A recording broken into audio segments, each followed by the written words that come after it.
May mga gabi na kahit anong pilit mong kalimutan, pilit pa ring bumabalik. Para sa akin, iyon ang gabing umuulan, nang ang sarili kong anak na si Marco, ang nag-iisang bunga ng aking sinapupunan, ay tumingin sa mga mata ko at sinabi ang salitang halos dumurog sa akin. Pabigat. Isa raw akong pabigat. Hindi niya ito sinigaw. Mas malumanay pa nga sa isang bulong. Pero ang hapdi, ang kirot, tagos hanggang buto. Nakatayo kami sa kusina ng bahay na ako mismo ang nagbigay ng paunang bayad. Ang sahig na makintab na pinapatakan ng ulan mula sa aking damit. Dugot pawis ko ang puhunan diyan. Ang mga mamahaling gamit na nakapaligid sa kanila. Bawat isa may katumbas na sakripisyo mula sa akin. At doon, sa harap ng kanyang asawa, sa harap ng lahat ng pinaghirapan ko para sa kanila, binigkas niya ang hatol sa akin. Hindi dahil sa nagkasala ako, kundi dahil nawalan na raw ako ng silbi. Ang hiya, ang kahihiyan sa sandaling iyon, ay isang bagay na hindi ko malilimutan habang ako'y nabubuhay. Pakiramdam ko, mas masahol pa ako sa isang kasambahay sa sarili kong pamamahay. Dahil ang kasambahay, binabayaran. Ako, pagkatapos kong ibigay ang lahat, wala na akong halaga. Isang salita lang ang paulit-ulit sa isip ko ng gabing iyon. Walang utang na loob. Sa loob ng 30 taon, ako ang naging ilaw ng tahanan. Nang pumanaw ang aking asawa, mag-isa kong itinaguyod si Marco. Nagtrabaho ako hindi lang ng isa, hindi lang 2, kundi 3 trabaho minsan, para lang maipasok siya sa isang magandang eskwelahan. Ang ipon ko para sa aking pagtanda, ginamit ko para sa kanyang pag-aaral sa medisina, para matupad niya ang pangarap niyang maging doktor, para hindi niya danasin ang hirap na dinanas ko. Nang ikasal siya kay Isabel, sino ang nagbigay ng malaking halaga para sa kanilang kasal at sa bahay na ito? Ako. Buwan-buwan, ang kontribusyon ko sa bahay na ito ay mas malaki pa sa kanilang binabayarang hulog sa bangko. Pero lahat ng iyon, ginawa ko ng tahimik. Hindi ako nanunumbat, hindi ako humihingi ng kapalit. Dahil para sa isang ina, ang makitang masaya at maginhawa ang buhay ng kanyang anak. Iyon na ang sukdulang kaligayahan. Gumanap ako sa papel na inaasahan sa akin. Ang ina na laging nariyan. Ang ina na laging nag-aalala. Ang ina na medyo mahina pagdating sa pera, kaya kailangan ng gabay ng kanyang matalinong anak. Hinayaan kong isipin nila na kailangan ko sila. Hinayaan kong maramdaman ni Marco na siya ang tagapagligtas ko. Pero sa lahat ng mga tao na yon, para sa kanila, ako'y parang hangin lang. Nariyan, pero hindi pinapansin. Walang pakialam. Hanggang sa dumating ang araw na nawalan ako ng trabaho.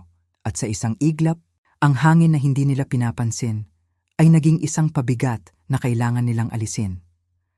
Ang sabi ni Isabel, ang aking manugang, habang buong hinahong naghihiwa ng gulay, Elena, kailangan mong maging praktikal. May bakante sa paraiso ng pagtanda. Isang retirement home. Pwede ka doon magtrabaho bilang tagapag-alaga. May libreng pagkain at tirahan. Isang tagapag-alaga. Sa edad kong 55, pagkatapos ng lahat, ang plano nila, bigyan ako ng 1 linggo para mag-impake at lisanin ang bahay. Habang umaakyat ako sa aking kwarto ng gabing iyon, dala ang bigat ng buong mundo sa aking mga balikat. Naramdaman ko ang pag-vibrate ng aking telepono. Isang mensahe. Galing sa dati kong boss, si Attorney Cruz. Isang alok na trabaho. Doble ang sahod. Isang posisyon na nilikha para lang sa akin. At sa sandaling iyon, isang bagay ang nagbago sa loob ko.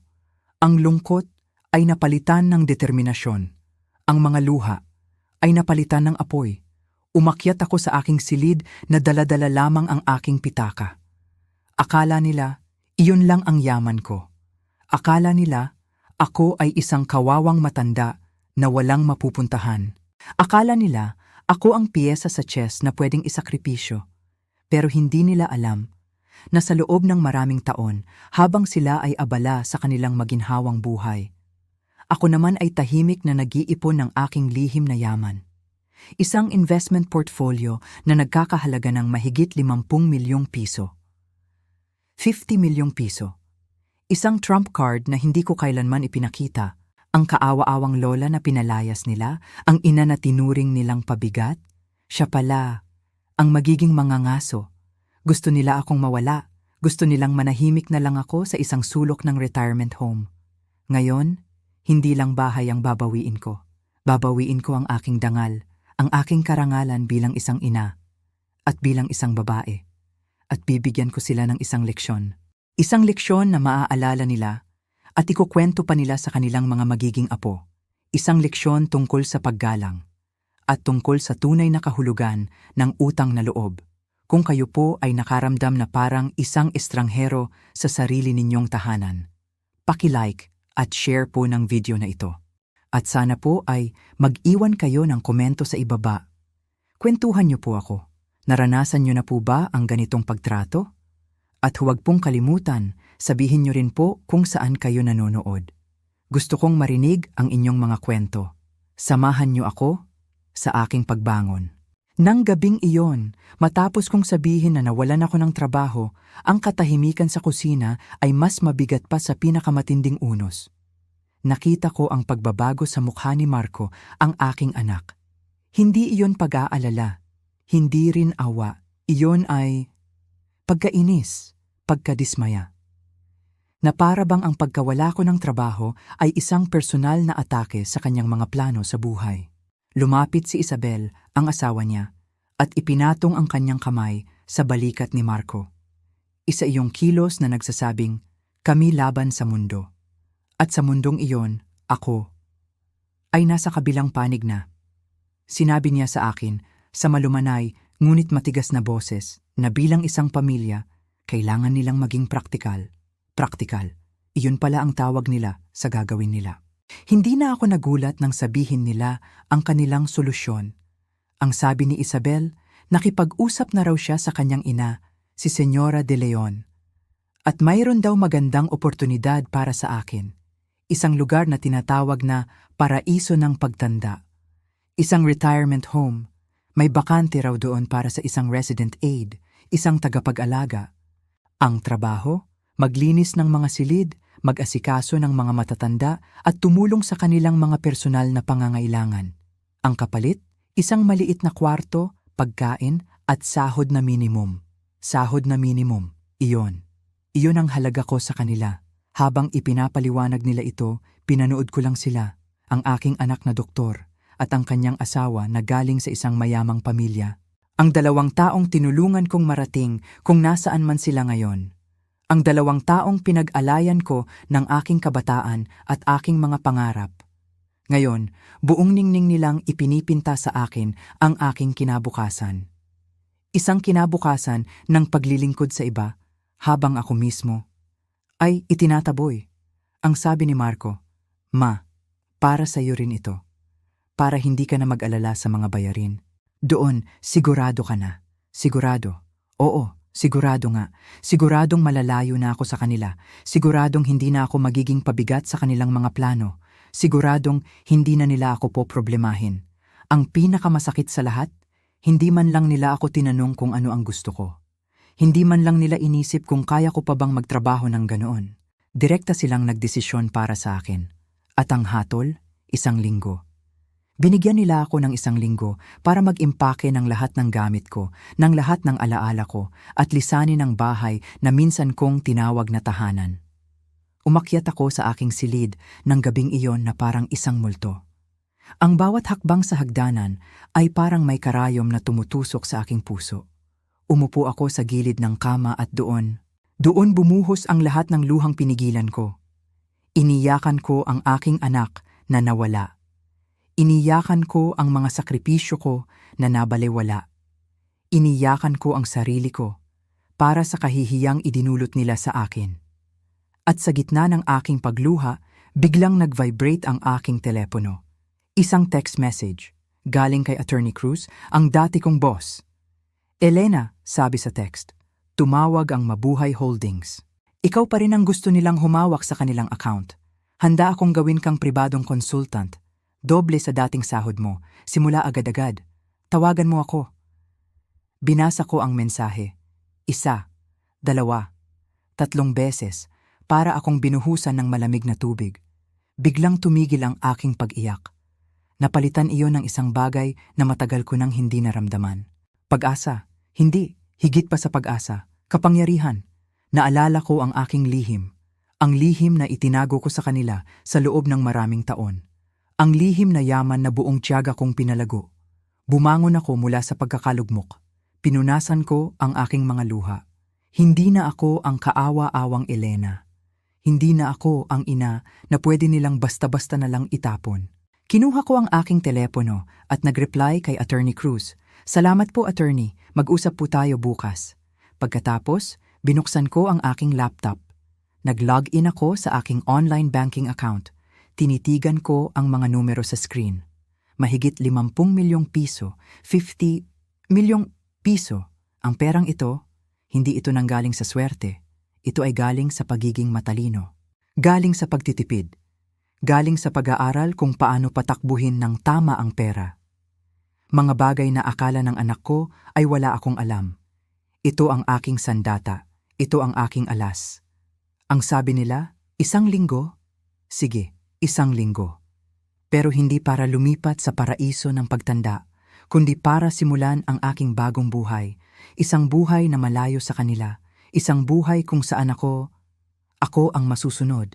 Kinabukasan, bumaba ako mula sa aking silid na may ibang aura. Hindi na ako ang ina na laging nakayuko, na laging umiiwas sa gulo. Ang mga mata kong mugto sa kaiiyak ay napalitan ng isang tingin na matatag at determinado.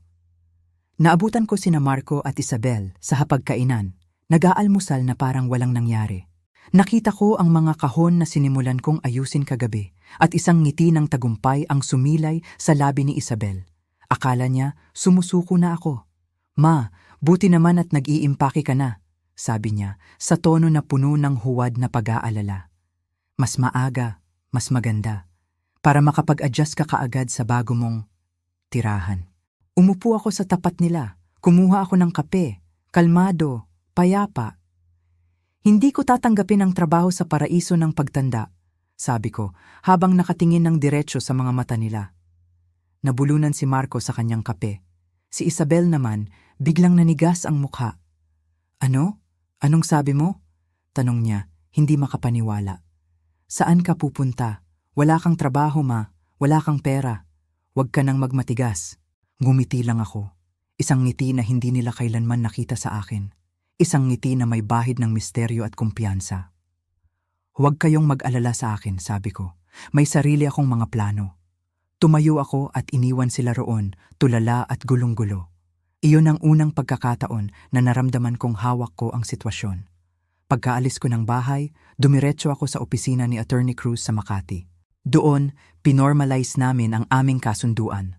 Ako na ngayon ang ulo ng aming bagong consulting firm, Williams & Cruz Financial Consulting. Ang pangalan ko, ang nauuna. Habang pinipirmahan ko ang mga papeles, naramdaman ko ang pagbabalik ng aking dignidad. Ito ako. Ito ang tunay na ako. Isang matalinong accountant, isang bihasang financial advisor. Hindi lang isang ina. Hindi lang isang byuda. Isang profesional. Pagkatapos ng aming pulong, hindi ako umuwi. Sa halip, pumunta ako sa isang lugar na matagal ko nang pinapangarap. Ang Bonifacio Global City, ang BGC, ang sentro ng karangyaan at tagumpay sa Maynila. Naglakad-lakad ako, tinitingnan ang mga nagtataas ang gusali, ang mga mamahaling tindahan, ang mga taong mukhang walang problema sa pera. Dati, pakiramdam ko ay hindi ako kabilang dito. Pero ngayon alam kong dito ang aking bagong simula. Pumasok ako sa isang high-end property office at nagtanong tungkol sa mga paupahang penthouse. Ang ahente, isang batang babae, ay tiningnan ako mula ulo hanggang paa na parabang sinusuri kung kaya ko ba ang presyo. Ngumiti lang ako. Ipinakita niya sa akin ang isang penthouse. 3 silid, may sariling elevator at mga bintanang salamin mula sahig hanggang kisame kung saan tanaw ang buong syudad. Perpekto. Kukunin ko ito, sabi ko. Nagulat ang ahente. Lalo siyang nagulat nang sabihin kong babayaran ko kaagad ang 6 na buwang upa in advance. Ang halaga? Halos 2 milyong piso. 2 milyong piso. Inilabas ko ang aking checkbook at isinulat ang tseke ng walang pag-aalinlangan. Ang pagbabago sa ekspresyon ng ahente. Iyon ang simula ng aking tagumpay. Pag-uwi ko, tuloy-tuloy pa rin ang aking pag-iimpake. Pero hindi na ito pag-iimpake ng isang taong pinalayas.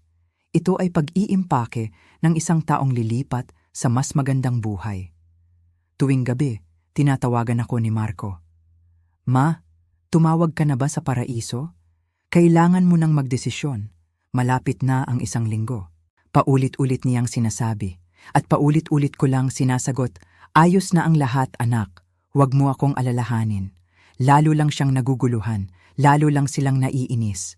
Dumating ang araw ng Huwebes. At tulad ng inaasahan, dumating ang aking balae, si Señora De Leon. May dala siyang mga papeles mula sa retirement home. Pero alam ko, ang tunay niyang pakay ay usisain ako. Elena, sabi niya, habang hinahalikan ako sa pisngi na hindi man lang dumidikit ang kanyang labi. Nabalitaan ko ang nangyari. Kailangan mo na talagang maging praktikal, hindi ka na bumabata. Ipinakita niya sa akin ang mga papeles. Inilatag niya ang mga tungkulin ko. Paglilinis ng banyo, pagpapakain sa mga may sakit, pag-aayos ng kanilang mga higaan.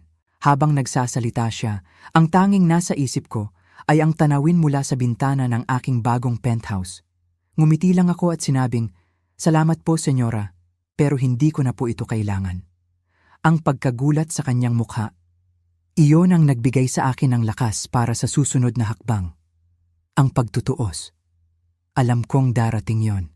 At alam kong handa na ako. Ang pagpupulong, ang pagtutuos. Dumating ito kinagabihan ng Huwebes. Pag-uwi ko, naroon na silang lahat sa sala, naghihintay. Si Marco, si Isabel, si Señora De Leon at maging ang kanyang asawa. Isang interbensyon, isang tribunal kung saan ako ang akusado. Ang kanilang mga mukha ay seryoso, puno ng pag-aalala na pilit lamang, na parabang ako ay isang batang pasaway na kailangang sermonan. Elena, simula ni Señora De Leon, sa tono ng isang reyna na nakikipag-usap sa isang alipin. Nag-aalala kami sa iyo. Sinasabi sa amin ni Marco na ayaw mong tanggapin ang napakagandang oportunidad sa paraiso ng pagtanda. Bakit mo pinahihirapan ang iyong sarili at ang iyong pamilya? Umupo ako sa silyang nasa tapat nilang lahat. Kalmado, payapa. Tiningnan ko sila isa-isa. Ang aking anak na nag-iwas ng tingin. Ang aking manugang na nakataas ang kilay. Ang aking mga balae na puno ng paghusga. Sila ang aking pamilya. Pero nang gabing iyon, sila ang aking kalaban. Una sa lahat, sabi ko, sa boses na matatag at malinaw, hindi ako naghahanap ng trabaho bilang isang tagapag-alaga. May sarili akong karera. Tumawa si Isabel, isang tawang mapang-insulto. Anong karera, Elena? Wala ka ng trabaho. Tanggapin mo na ang katotohanan. Iyon ang akala ninyo, sagot ko. Pangalawa, hindi ko kailangan ng libreng tirahan. May sarili na akong bahay. Ibebenta mo ang bahay na iniwan sa iyo ng iyong asawa? Tanong ng asawa ni Senyora. Magandang ideya iyan, para may magamit kang pera. Umiling ako. Hindi ko na kailangang magbenta ng kahit ano. May sapat akong pera para bumili ng 10 pang bahay kung gugustuhin ko. Natahimik sila. Isang nakabibinging katahimikan. Nakita ko ang pagdududa sa kanilang mga mata. Ang pagtataka. Ang simula ng pagkatanto na baka may hindi sila alam. Ma, ano bang pinagsasabi mo? Tanong ni Marco. Sa wakas ay nagsalita. Alam ko kung magkano lang ang ipon mo. Huwag ka nang gumawa ng kwento. Iyon na. Iyon ang pagkakataon ko. Dahan-dahan kong inilabas mula sa aking bag ang isang folder. Ipinatong ko ito sa mesang nasa gitna namin. Ang kontrata ng aking penthouse sa BGC at sa ibabaw nito, ang resibo. Ang resibo ng 2 milyong pisong ibinayad ko para sa 6 na buwang upa. Hindi ito kwento, Marco, sabi ko. Ito ang katotohanan. Lilipat ako sa Sabado sa aking bagong tahanan sa Bonifacio Global City. Dinampot ng asawa ni Senyora ang mga papel. Nanlaki ang kanyang mga mata nang makita ang address at ang halaga. Ipinasa niya ito sa kanyang asawa na halos maluwa ang mata sa pagkabigla. Si Isabel ang kumuha nito sunod at nakita ko. Nakita ko ang pagguho ng kanyang mundo, ang pagkawala ng kanyang kumpiyansa, ang pagbabago ng kanyang tingin sa akin. Mula sa isang kaawa-awang matanda, naging isang misteryo, isang banta. Saan galing ang perang ito? Halos pabulong niyang tanong. Galing sa akin, sagot ko. Galing sa mga pinaghirapan ko. Galing sa mga investments na hindi ninyo alam. Galing sa matalinong paghawak ng pera, isang bagay na akala ninyo ay wala akong kaalaman. Tumingin ako kay Marco, ang anak ko. Ang mukha niya ay walang emosyon, blanko, na shock. Bakit? Bakit hindi mo sinabi sa amin, Ma? Tanong niya, sa boses na basag. At doon, sinabi ko sa kanya ang lahat. Dahil kailanman, hindi kayo nagtanong, anak. Nasanay kayo sa ideya na ako ang ina na kailangang tulungan. Na ako ang mahina. Na ako ang walang alam. At hinayaan ko kayo. Hinayaan ko kayong maniwala diyan dahil akala ko. Iyon ang kailangan mo para maramdaman mong ikaw ay malakas. Iyon ang pagkakamali ko. Patawarin mo ako doon. Pero ang pagtrato ninyo sa akin na parang isang basura na pwedeng itapon kapag hindi na kailangan. Iyon ang pagkakamali ninyo. Tumayo ako. Tapos na ang pagtutuos. Aalis na ako. Magpapadala ako ng movers para kunin ang mga gamit ko sa Sabado. Naglakad ako palabas ng kanilang buhay at sa unang pagkakataon sa loob ng maraming taon, naramdaman ko ang tunay na kalayaan. Ang kalayaan na maging ako, ang tunay na Elena. Ang mga sumunod na araw ay parang isang panaginip. Ang paglipat sa aking penthouse ay naging simula ng lahat. Ang bawat umaga, ang una kong nakikita ay ang pagsikat ng araw sa syudad ng Maynila. Isang paalala na may bagong pag-asa. Isang paalala na hawak ko na ang aking buhay. Inayos ko ang aking bagong tahanan ayon sa aking gusto. Bawat muebles, bawat palamuti, lahat ay pinili ko. Lahat ay sumasalamin sa kung sino ako. Kasabay nito, formal na naming binuksan ang aming consulting firm, Williams & Cruz Financial Consulting. Agad kaming nakakuha ng mga malalaking kliyente, salamat sa tiwala na ibinigay sa amin ng Mabuhay Holdings. Ako ang nasa harapan. Ako ang nakikipag-usap sa mga CEO. Ako ang nagpepresenta ng mga plano. At sa bawat pulong, sa bawat tagumpay, lalo kong nararamdaman ang aking halaga. Ito pala ang pakiramdam. Ang pakiramdam na nirerespeto ka hindi dahil sa kung sino ang anak mo, kundi dahil sa kung sino ka at kung ano ang kaya mong gawin. Nagsimula akong mag-invest sa aking sarili. Nagpunta ako sa mga mamahaling salon. Bumili ako ng mga damit na dati ay tinitingnan ko lang sa mga magasin. Natuto akong maging elegante, hindi para sa iba, kundi para sa sarili ko, para sa babaeng matagal kong ikinubli. Isang araw, nakatanggap ako ng isang tawag. Si Marco, nanginginig ang kanyang boses. Ma, pwede ba tayong mag-usap? Nagkita kami sa isang restaurant. Hindi siya makatingin sa akin ng diretsyo. Ang anak kong dati puno ng kumpiyansa, ngayon ay parang isang batang napagalitan. Humingi siya ng tawad, isang mahaba at tapat na paghingi ng tawad. Inamin niya ang lahat, ang kanyang pagiging makasarili, ang kanyang takot, ang kanyang pagkakamali. Sinabi niya na mula nang malaman niya ang katotohanan, hindi na siya makatulog. Nagsisisi siya. Lubos siyang nagsisisi. Pagkatapos ng ilang linggo, nakatanggap ako ng isang delivery. Isang napakagandang painting. Walang nakasulat na pangalan, pero may isang maliit na card. Sana magustuhan mo. Isabel. Ito ang kanyang paraan ng paghingi ng tawad, isang tulay na sinisimulan niyang itayo. Upang ipakita sa kanila ang aking bagong mundo, nagdaos ako ng isang housewarming party. Inimbitahan ko sila, kasama ang aking mga kliyente at kasosyo sa negosyo. Pagdating nina Marco at Isabel, kitang-kita ko ang pagkamangha at hiya sa kanilang mga mukha. Nakita nila ako na nakikipag-usap sa mga pinakamayayamang tao sa Pilipinas. Nakita nila kung paano ako igalang at pakinggan. Nakita nila ang tunay na ako. Nang gabing iyon, bago sila umuwi, lumapit sa akin si Marco. Sa harap ng aking mga bisita, niyakap niya ako. I'm so proud of you, Ma, bulong niya, and I'm so sorry. Hindi doon natapos ang lahat. Isang araw, nalaman kong nominado ako para sa isang malaking parangal, ang Financial Excellence Award, isang pagkilala sa aking galing sa industriya. Inimbitahan ko silang lahat sa awards night. Ang aking anak, ang aking manugang, maging ang aking mga balae. Gusto kong masaksihan nila ang gabing iyon, ang gabi ng aking koronasyon. Sa gabi ng parangal, habang naglalakad ako sa red carpet, suot ang isang napakagandang gown, naramdaman ko ang pagiging buo.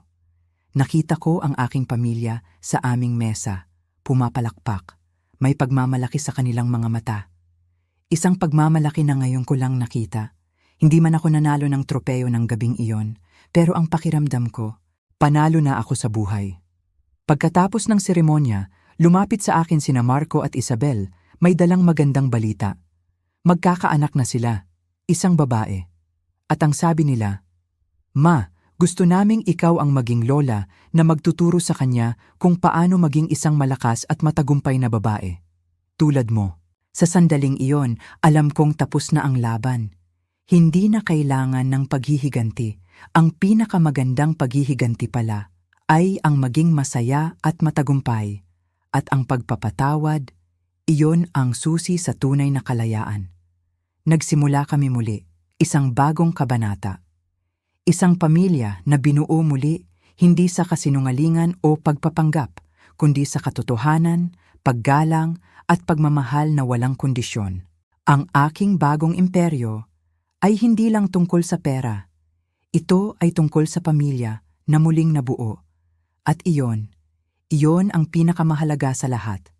Ang unang umaga ko sa aking bagong penthouse ay isang karanasan na hindi ko malilimutan. Mula sa aking bintana sa ika-40 palapag, tanaw ko ang buong syudad na unti-unting nagigising. Ang mga gusali sa BGC at Makati ay parang mga sundalong nakatayo, nagniningning sa ilalim ng papalabas na araw. Dati, kapag nakikita ko ang mga ito mula sa ibaba, pakiramdam ko ay napakaliit ko. Isang ordinaryong empleyado lang na nangangarap. Ngunit sa umagang iyon, habang hawak ko ang isang tasa ng mainit na kape, nakatingin sa syudad mula sa itaas, naramdaman ko na kabilang na ako. Naabot ko na ang rurok. Hindi dahil sa swerte, kundi dahil sa sarili kong pagsisikap. Ang unang linggo ko ay nakalaan sa pagtatayo ng aking imperyo. Hindi lang ito tungkol sa pag-aayos ng aking bagong tahanan. Ito ay tungkol sa pag-aayos ng aking bagong buhay. Ang unang hakbang ay ang aming opisina. Nagrenta kami ni Attorney Cruz ng isang magandang espasyo sa isa sa mga pinakaprestihiyosong gusali sa Makati. Isang corner office na may tanawin din ng syudad. Sa pinto, ipinalagay ko ang pangalan ng aming kumpanya, Williams & Cruz Financial Consulting. Sinadya kong mauna ang aking pangalan. Isang simpleng bagay, pero para sa akin, isa itong deklarasyon. Isang deklarasyon na tapos na ang panahon na ako ay nasa likod lamang. Ang aming unang kliyente, ang Mabuhay Holdings, ay naging daan para sa marami pang iba. Kumalat ang balita sa mundo ng negosyo. Isang bagong consulting firm na pinamumunuan ng dati nilang pinagkakatiwalaang accountant. Ang mga telepono ay hindi tumigil sa pagtunog. Ang mga email ay dagsaan. Sa loob lamang ng isang buwan, kailangan na naming kumuha ng 2 junior analyst at isang executive assistant para tulungan kami. Ang babaeng inalok ng trabaho bilang tagapag-alaga sa isang retirement home, ngayon ay nagbibigay na ng trabaho sa iba. Ang ironiya ay hindi nawala sa akin. Kasabay ng pag-asikaso sa negosyo, inasikaso ko rin ang aking sarili. Isang bagay na hindi ko ginawa sa loob ng maraming taon. Nagpunta ako sa isang sikat na department store sa Makati at kumuha ng personal shopper. Itinapon ko ang aking mga lumang damit na pang-opisina, ang mga bestedang simple, ang mga blusang walang dating, ang mga sapatos na komportable pero laos na. Pinalitan ko sila ng mga damit na sumisigaw ng kapangyarihan at kumpiyansa. Mga tailored suit, mga blusang gawa sa seda, mga sapatos na may tatak na dati ay sa panaginip ko lang nakikita. Sa una, nanibago ako, pakiramdam ko ay nagpapanggap lang ako. Pero habang tumatagal, habang nakikita ko ang pagbabago sa tingin ng mga tao sa akin, unti-unti kong niyakap ang bagong Elena. Ito pala ako. Ito ang babaeng itinatago ko sa ilalim ng mga sakripisyo at responsibilidad.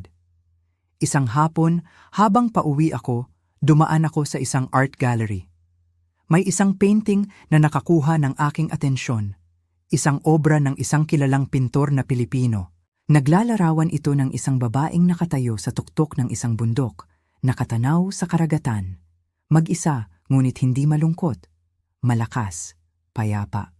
Nagkakahalaga ito ng malaking pera. Halos kalahating milyong piso.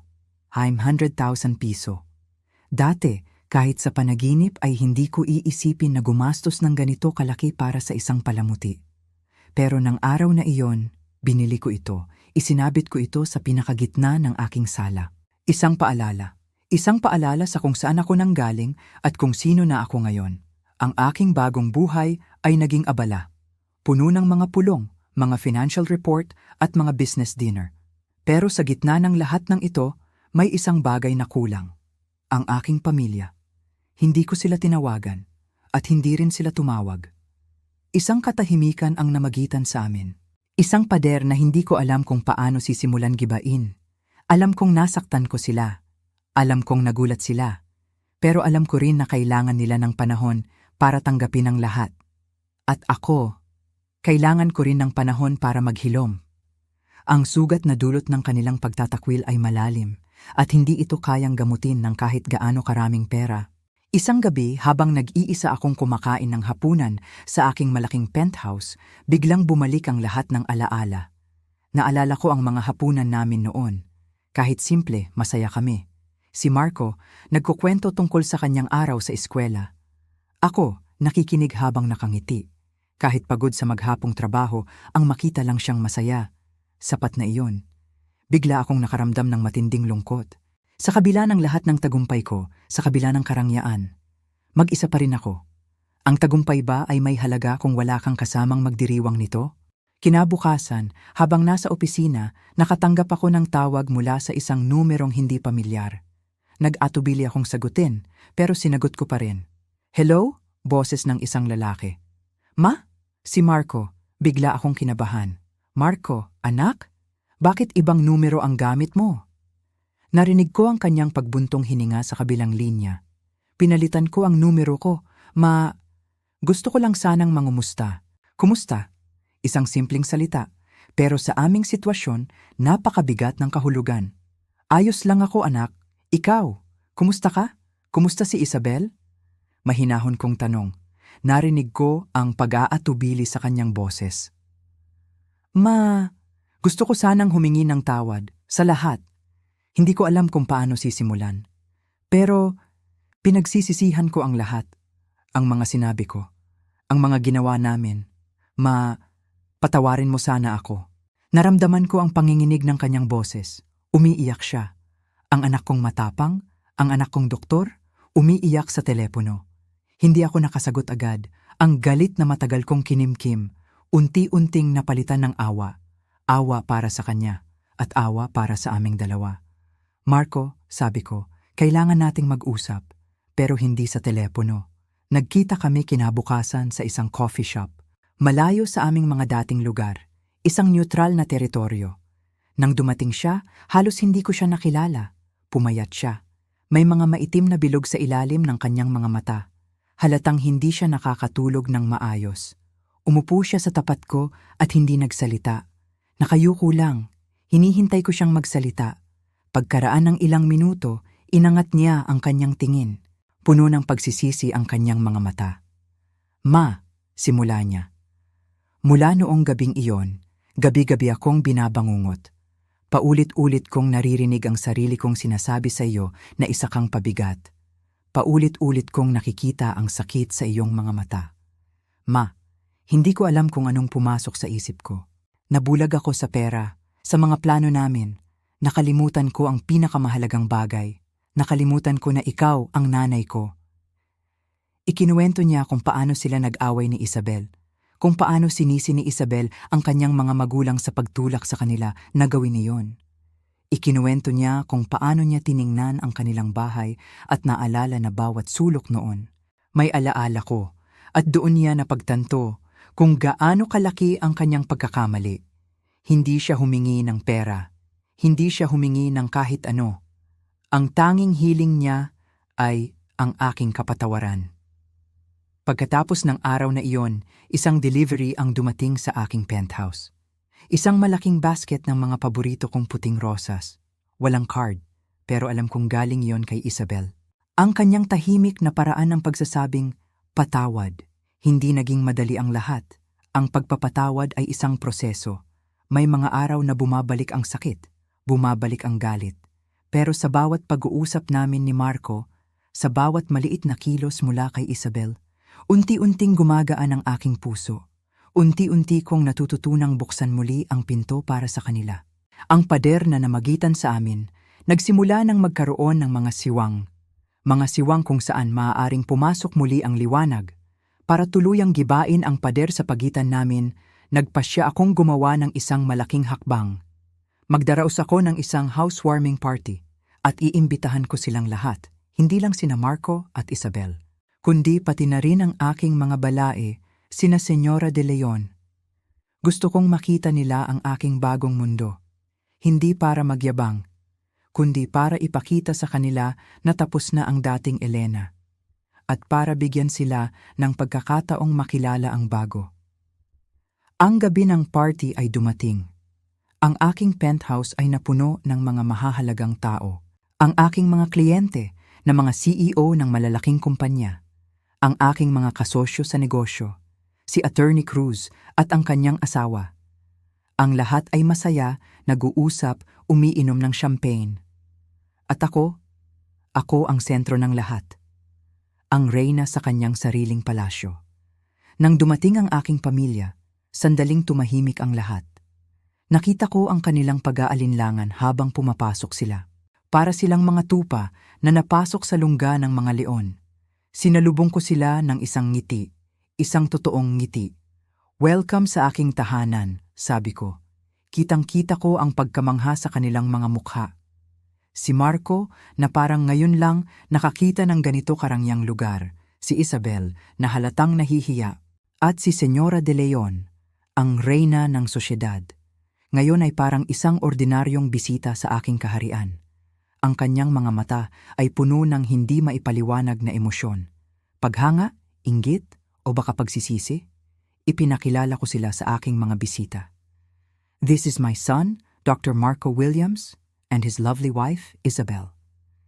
These are my business partners. This is the CEO of Mabuhay Holdings. Sa bawat pagpapakilala, nakikita ko ang unti-unting pagbabago sa kanilang postura, lalo na kay Marco. Ang pagiging anak ng isang matagumpay na babae, bigla nagkaroon siya ng bagong uri ng pagmamalaki. Sa isang sulok, nakita ko si Señora de Leon na nakikipag-usap kay Attorney Cruz. Siguradong tinatanong niya kung paano nangyari ang lahat. Nakita ko rin si Isabel na tahimik na pinagmamasdan ang painting na binili ko. Ang babae sa tuktok ng bundok. Siguro, nakikita niya ang sarili ko doon. Sa kalagitnaan ng party, lumapit sa akin si Marco. Ma, pwede ba tayong mag-usap? Saglit lang. Dinala ko siya sa aking pribadong study. Umupo siya sa tapat ng aking mesa. Tiningnan niya ang mga libro sa aking bookshelf, ang aking mga diploma na nakasabit sa pader, ang aking CPA license, mga bagay na nasa dati naming bahay pero hindi niya kailanman napansin. Ma, sabi niya, sa boses na puno ng emosyon. Ngayon ko lang naiintindihan. Ang lahat ng ito, ikaw ito. Ito ang tunay na ikaw. At kami, naging bulag kami. Ma, patawarin mo ako. Hindi lang sa mga sinabi ko. Patawarin mo ako sa hindi ko pagkakita sa iyo. Sa hindi ko pagkilala sa tunay mong halaga. Nang gabing iyon, sa loob ng aking study, niyakap ko ang aking anak. Isang yakap na puno ng pagpapatawad at pagtanggap. Tapos na ang sakit. Panahon na para magsimula muli. Nang bumalik kami sa party, naramdaman ko ang pagbabago sa atmosfera. Ang tensyon ay nawala. Napalitan ito ng isang pakiramdam ng pag-asa. Bago sila umuwi, lumapit sa akin si Señora de Leon. Elena, sabi niya, sa boses na mas malambing kaysa dati. Congratulations, ang iyong tahanan ay napakaganda, katulad mo. Iyon na marahil ang pinakamagandang papuri na natanggap ko mula sa kanya. Isang pag-amin ng kanyang pagkatalo at isang pag-amin sa aking tagumpay. Ang party na iyon, hindi lang iyon isang housewarming. Iyon ay isang deklarasyon. Ang deklarasyon ng bagong reyna. Ang mga sumunod na buwan ay nagpatuloy ang aming pag-unlad. Ang aming kumpanya ay lalong nakilala sa industriya.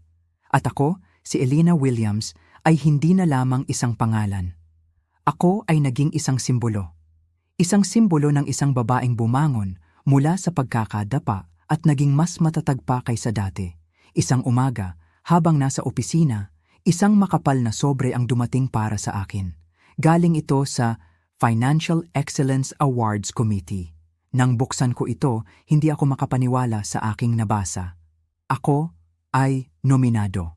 Nominated para sa parangal na Excellence in Pension Fund Restructuring para sa trabahong ginawa ko sa Mabuhay Holdings.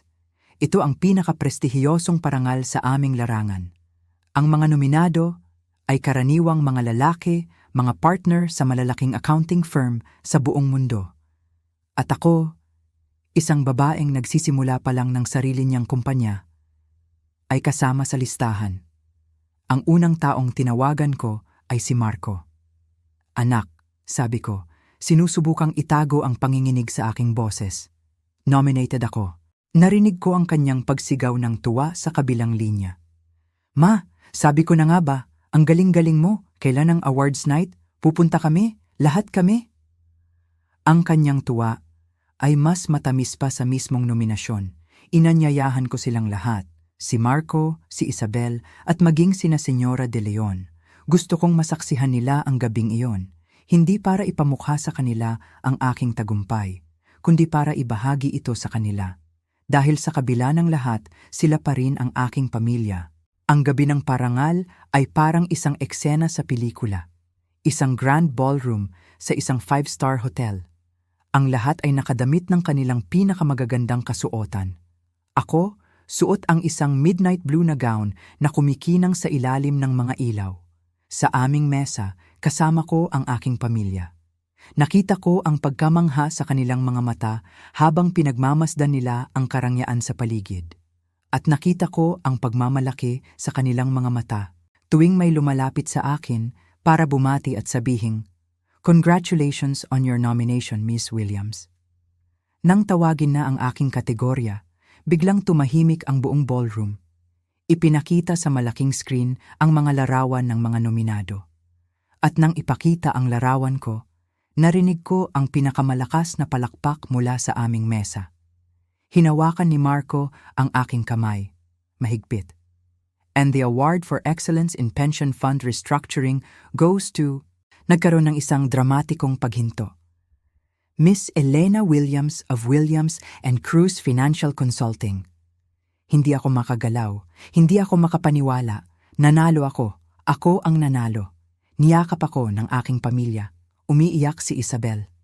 Si Marco, sumisigaw sa tuwa.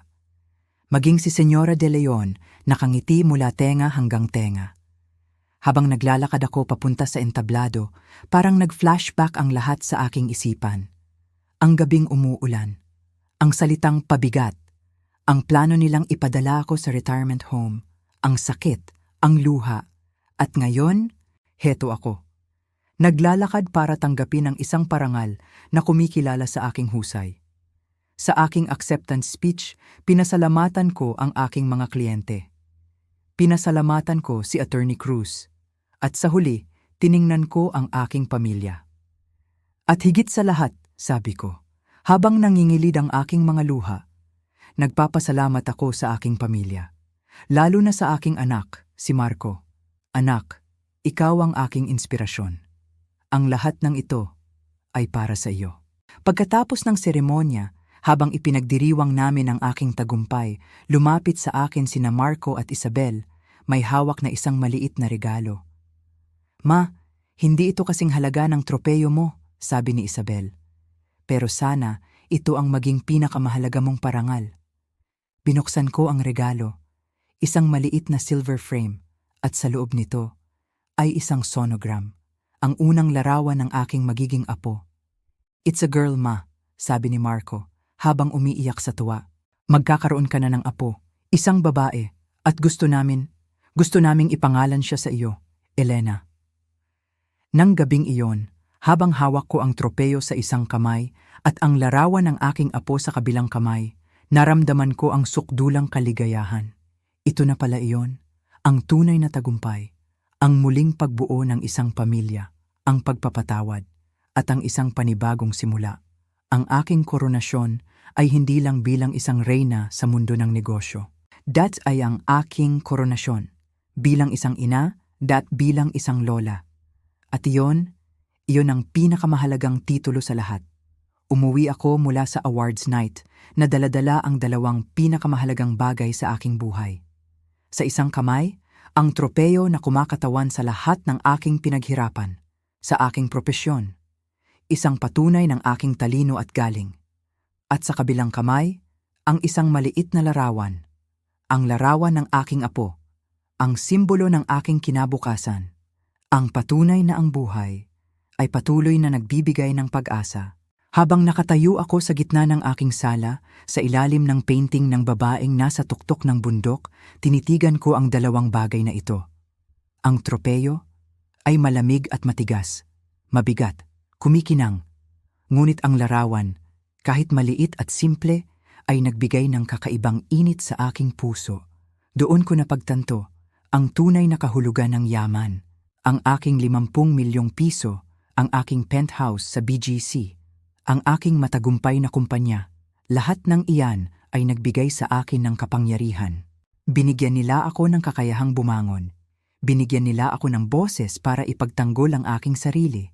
Pero hindi sila ang nagbigay sa akin ng tunay na kaligayahan. Ang tunay na kaligayahan ay nasa pagpapatawad, nasa muling pagbuo ng isang nasirang pamilya, nasa pag-asang dala ng isang bagong buhay. Hindi naging madali ang aming paglalakbay. Nagkaroon kami ng mga sugat na marahil ay mag-iiwan ng peklat habang buhay. Ngunit ang mahalaga, natuto kami. Natuto si Marco na tingnan ako hindi lang bilang isang ina, kundi bilang isang buong tao. Natuto si Isabel na ang halaga ng isang tao ay hindi nasusukat sa pera. At ako, natuto akong magpatawad. At higit sa lahat, natutunan kong bigyan ng halaga ang aking sarili. Ngayon, madalas na kaming magkasama. Linggo-linggo, nasa bahay ko sila para sa pananghalian. Pinupuno nila ang dating tahimik kong tahanan ng tawanan at kwentuhan. Si Marco, laging nagtatanong tungkol sa aking mga kliyente. Si Isabel, laging nagpapaturo kung paano magluto ng aking mga paboritong ulam. At si Señora de Leon, ngayon ay tinatawag na akong kumare. Ang aking kwento ay hindi kwento ng paghihiganti. Ito ay kwento ng pagbangon. Isang paalala na kahit gaano ka pa itulak pababa, laging may paraan para umangat. Isang paalala na hindi pa huli ang lahat para magsimula muli.